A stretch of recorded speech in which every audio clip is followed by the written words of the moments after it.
Srečno! To je rudarski pozdrav. Rudarstvo je ena najstarejših panog z bogato tradicijo. Rudar v rudniku vkoplje rudo različnih vrst premogov, barvnih kovin ter ostalih rudnin in kamnin ali upravlja temu namenjene stroje.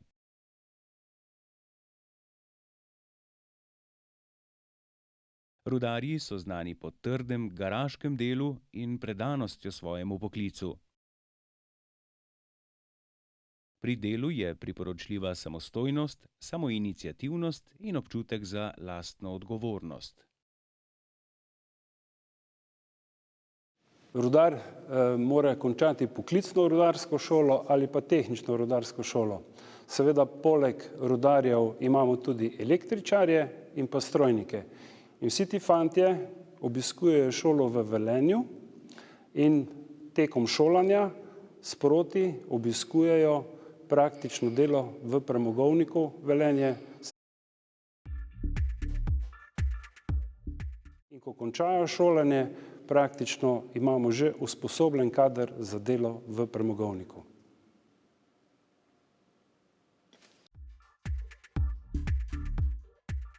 In če bi se slučajno pojavila huda okvara vida ali pa sluha, žal ni več sposoben za delo v jami.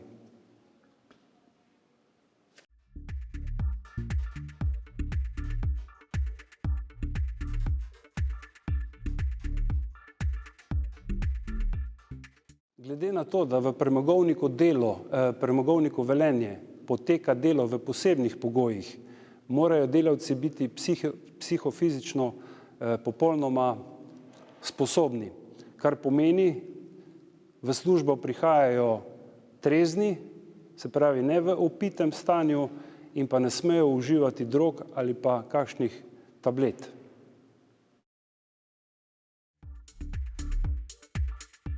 Delavci v premogovniku Velenje delajo nekje 400 do 500 metrov pod zemljo. Delo poteka v treh ali celo v 4 izmenah. Zaradi težkega dela imajo delavci v premogovniku beneficiran stalež oziroma staž, kar pomeni, da šteje 15 mesecev za eno leto.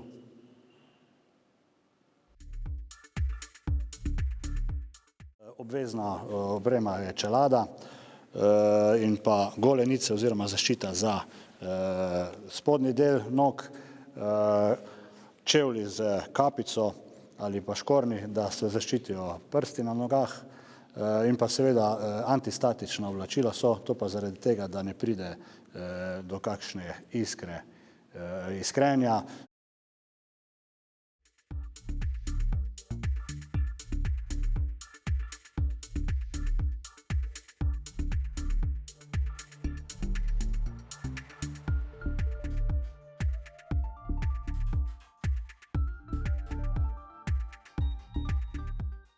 Prepovedana je uporaba vsega iskrečega orodja, prepovedana uporaba odprtega ognja, kajenja, mobitelov, fotoaparatov, kamer.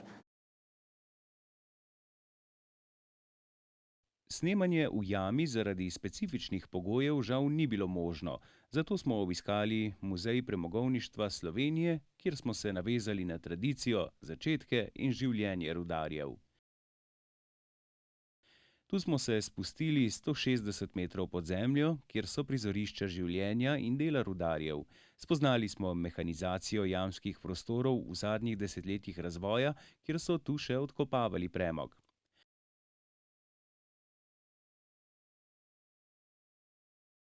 Vozili smo se tudi z vlakom po podzemni železnici. Naš vodič je bil gospod Aleš Rehar.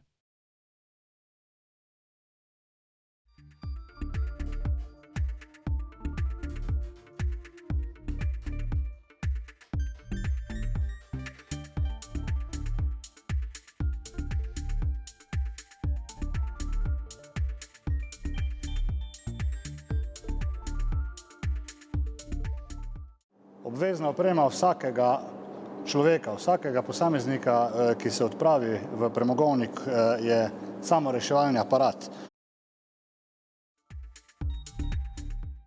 To pride v poštev samo v primeru previsokih koncentracij plinov. Vsak ima svojo svetilko, svetilke so številčene, tako da se točno ve, čigava je katera. Najboljši del šihta je pa malica, se pravi, ne smem pozabiti malice s seboj vzeti. Pri našem kuharju Viktorju bom prevzel malico.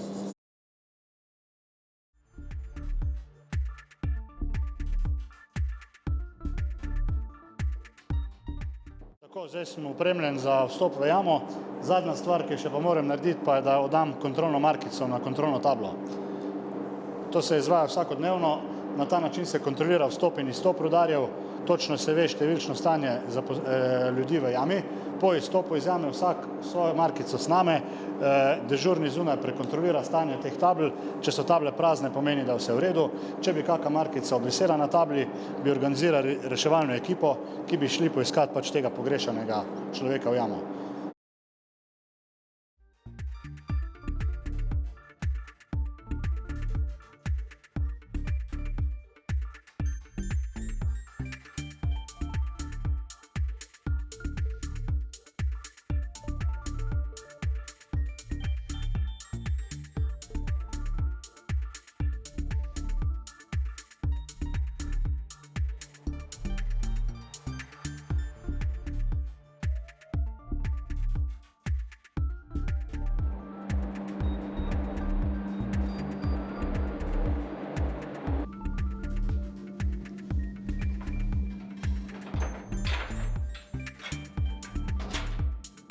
Srečno.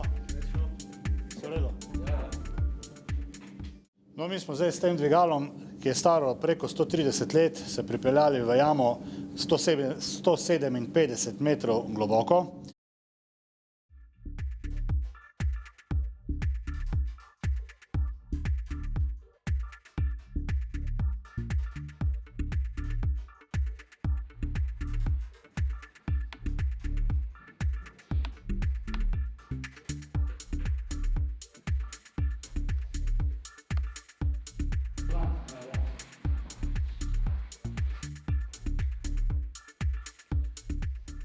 Rudarji v premogovniku Velenje pa danes opravljajo svoje delo, kot je že bilo rečeno, na globini med 400 in 500 metri.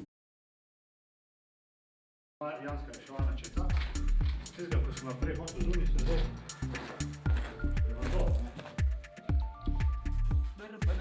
To je pa samo reševanje, tako mora imeti vsak posebej. To je najsodobnejši način transporta v jami danes. Viseči vlak ali šarf, kot piše gor, to je ime nemške tovarne, ki jih proizvaja. Z njimi se prevaža po jami dejansko vse. Material, oprema, stroje, tudi ljudi.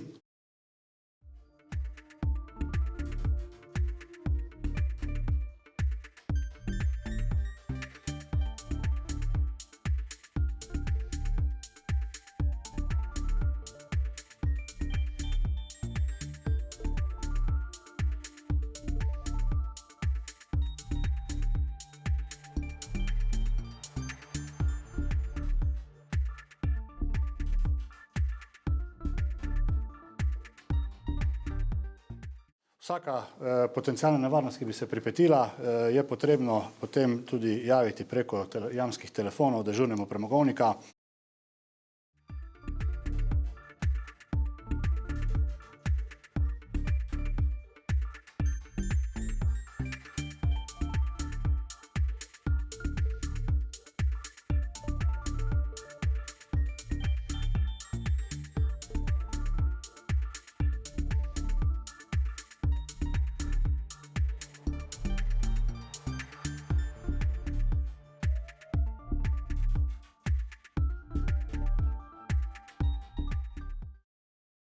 Premogovnik Velenje v Sloveniji velja za enega največjih, najuspešnejših in najnevarnejših rudnikov lignita. Hkrati je to največji in edini dobavitelj lignita termoelektrarne Šoštanj za proizvodnjo elektrike, sodi pa tudi med tehnološko in varnostno najbolj moderno opremljene premogovnike v Evropi in v svetu. Začetki premogovnika segajo v leto 1875. Takrat so zaslužek za preživetje iskali tako domači, kot tudi delavci iz tujine. Sprva so delo opravljali možje in otroci stari 10 let, in to s pomočjo krampa, lopate, kladiva, motike in konjev. Delo je bilo sila naporno. Leta 1873 so dobili prvi mehanizirani zasekovalni stroj, leta 1957 prvi pridobivalni in nakladalni stroj, prvo popolno odkopno opremo pa leta 1963. V to opremo je bil vključen tudi mehaniziran transport, ki se je ohranil do danes. Srečno! In če že kje, je bila in je še vedno sreča potrebna prav v rudarstvu. Sreča, da rudo najdeš, in sreča, da se iz jame vrneš živ in zdrav.